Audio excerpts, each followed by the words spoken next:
Okay, I'm here again with Gene McGowan. Gene was here at the July 9th rally against health care. And Gene, you brought up a good point last time I interviewed you, that the reason nationalized health care is a bad idea is that people become dependent, like in Johnson's Great Society plan. Right. He created a subculture of dependent people who rely on government, and they never get off it for generations. And as a fireman, you had a call in the Bronx once, you told me, that illustrates this point. Could you relate that to us? Yeah, we responded for a gas leak, and we found it was a 6-story H, and we found the apartment where the gas was leaking from, and we were able to get in, and there was a woman inside, and the stove was leaking, so we turned the gas off. We opened the windows to vent it out, and I was a lieutenant at the time, and I noticed that on the stove top was about a ½ inch of grease. So I said to the lady, Miss, you should really clean this periodically because this is a fire hazard.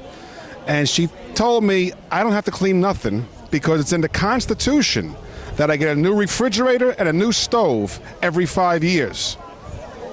I looked at my guys, and how do you argue with that? It's in the Constitution. I mean, that's an example of, that was about 15 years ago, 20 years ago maybe, and that mentality is what brings us down and down and down. Ben Franklin even said, whenever the government robs Peter to pay Paul, Paul will always vote for more government. Very good. So you know from firsthand knowledge, it almost sounds like an unbelievable story you told. If I didn't know you had the integrity of a firefighter, I think you made it up, but that really happened. That's the God's honest truth. I mean, it was just like unbelievable. How do you answer that? You can't argue with that. That's what this person really believed, that it's in the Constitution. So with this nationalized health care, we're going to get a lot more of that mindset that the government's here to take care of everybody and they don't care how it's paid. Well, I agree with you exactly, and the worst case scenario is health care and the other government takeovers. What is the reason to work? If you're going to be fed, if you're going to have health, if you're going to have a roof over your house, why then should you work? And that, from my firsthand experience, is rampant throughout the parts of the country. I want to say, not all, but parts, and it seems to grow bigger and bigger.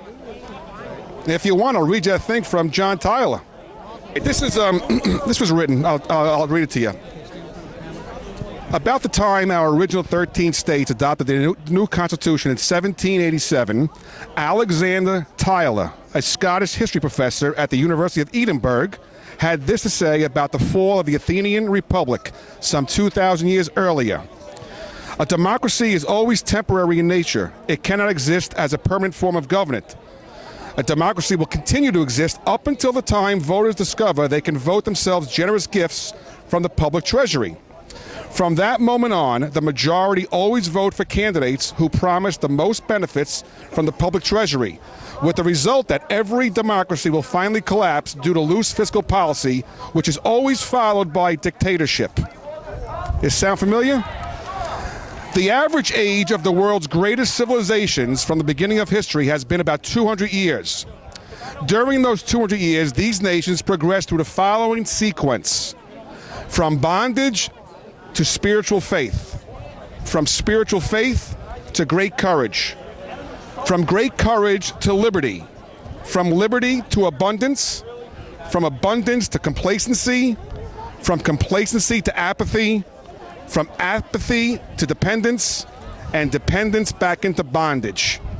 If you look at our history, wow, we went through a lot of those steps, and most people think we're on the second to last one, which is complacency to apathy.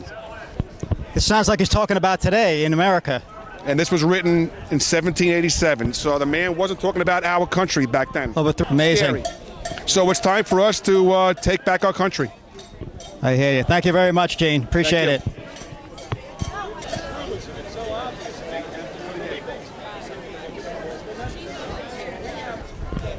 Yes, notice your sign. You have any comment about the sign? Yes. If you read the Communist Manifesto, there are 10 items in transition from capitalism to communism.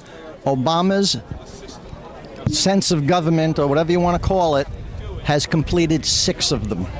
The other 4 I don't think he's gotten to yet. Can you name those signs? Offhand, I can't. Okay. All it requires is just read it and you'll see the items, boom, boom, boom, boom, right down the line. He's got 6 of them covered already. So you see a definite progression toward communism in the actions he's taking. Absolutely. As a matter of fact, part of them is, of the 6, are nationalizing the industries, taking over the banks, nationalizing the health system. Everything is in the hands of the government. And this way, the workers, quote unquote, benefit. But unfortunately, with something like cap and trade, the only workers that are going to benefit are the ones in China and India. The Australian people had cap and trade. They had it for about a year. It almost destroyed their economy, and they dumped it. Very interesting. Thank you very much.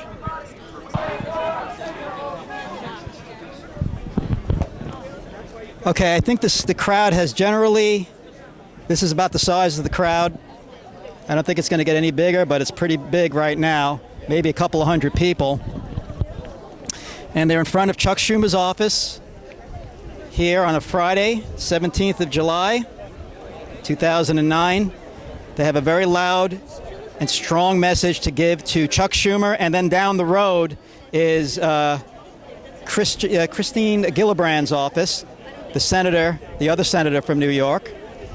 And she is, they're going to go and give her the same message they're giving Chuck Schumer, which is they want them to stop messing with health care and to stop spending like drunken sailors and getting out of the private sector. They don't want government controlling the private sector anymore, and they're really fed up with it. These are people who are not ignorant. They know what the issues are. They see it on the news. They've been worried about this for years, and they're seeing it coming into fruition, and now they're going to speak up against it, whether they're going to be covered by the media or not. And obviously, the local news media here is not covering it. I am not part of the mainstream media. I'm a private citizen filming this right now so that you all could see it. And you can see the neglect from stations like News 12, the negligence. Okay, they call themselves a news agency, but they don't deem this newsworthy, but they deem crushing grapes, wine testing, and bicycle tours and things like that, which I guess are harmless. That's okay, that's good news in their mind. But this isn't, because people are outraged. People who watch their programs, people who watch their sponsors, who have advertisements on their news station, these are the people who pay for that, and they're not being heard. And the time has come for them to be heard. Whether they're going to do it, if they're not going to do it, then I'm going to do it, and other people like me are going to pick up the slack and do it.